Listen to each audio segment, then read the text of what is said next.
Praise the Lord, purihin ang Panginoon, purihin si Yahweh El Shaddai. Isang pinagpalang gabi po sa inyong lahat. Sa ating pong minamahal na punong lingkod, Brother Mike. Ako po si Brother Ron Berino, PFCC preacher ng Bulacan.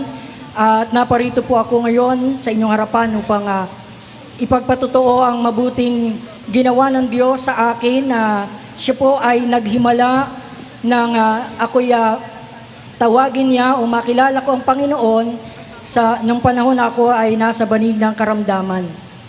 Ako po ay nagkasakit sa baga na nagudyok na dalhin ako sa ospital. At nung ako po ay nasa ospital, mga kapatid, nailagay po ako doon sa ward na kung saan ay malala po yung mga sakit na nandoon.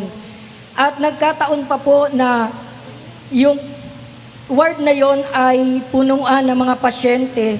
Dalawa po ang pasyente sa isang higaan. Kaya hindi po maiwasan na nagkakahawaan yung mga may sakit sa baga.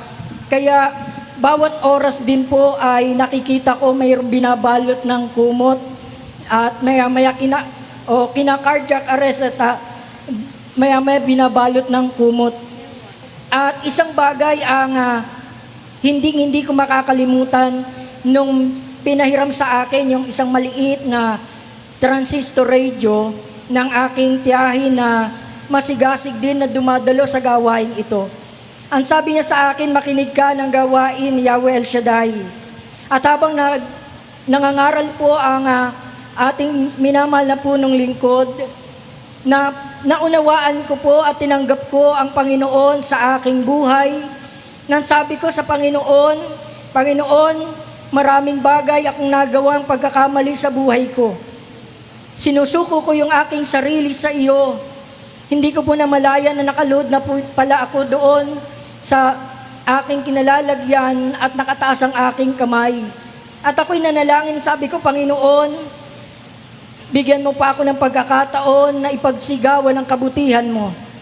At nung ako ay pinagaling ng Diyos, sinabi ko sa sarili ko, ako ay maglilingkod sa gawain ni Yahweh El Shaddai.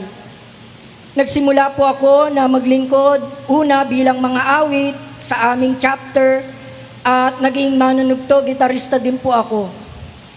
At dahil po naranasan ko ang biyaya ng Diyos, naranasan ko ang habag ng Diyos at kasiyahan ng aking puso na maglingkod, ipinagpatuloy ko po at ako ay naglingkod bilang mangangaral ng salita ng Diyos sa PFCC Bulacan. At habang ako'y nagpapatuloy sa paglilingkod sa Diyos, naranasan ko ang mga biyaya ng Panginoon.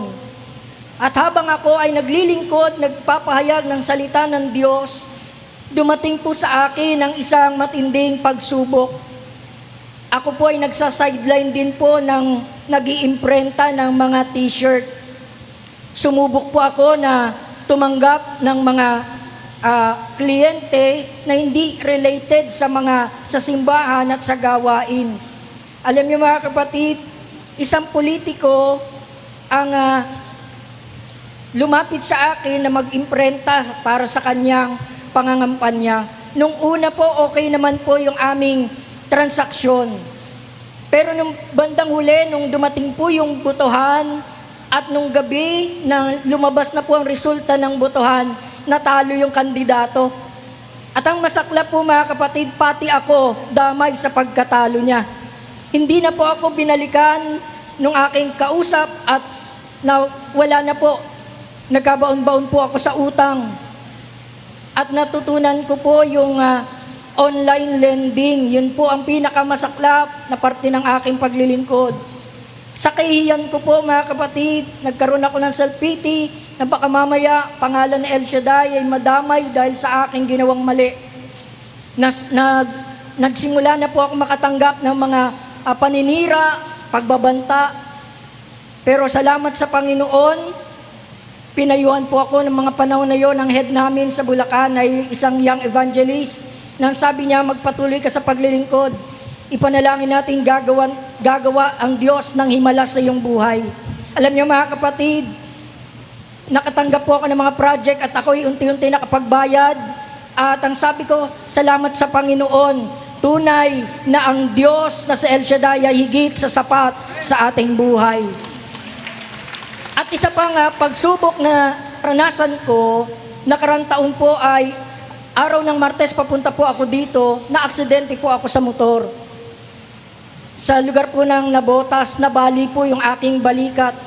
At nung time na yon, mga kapatid, wala ako naramdaman na takot at pangamba.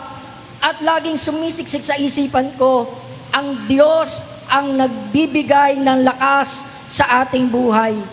Kaya nung mga panahon na yon, dinala ko sa ospital at hanggang sa aking pag-uwi, naramdaman ko ang biyaya ng Panginoon na Siya ang nagbigay ng lakas. Hindi ako natakot, hindi ako nangamba. Although, ninamnam ko talaga yung sakit ng pagkabali ng aking balikat.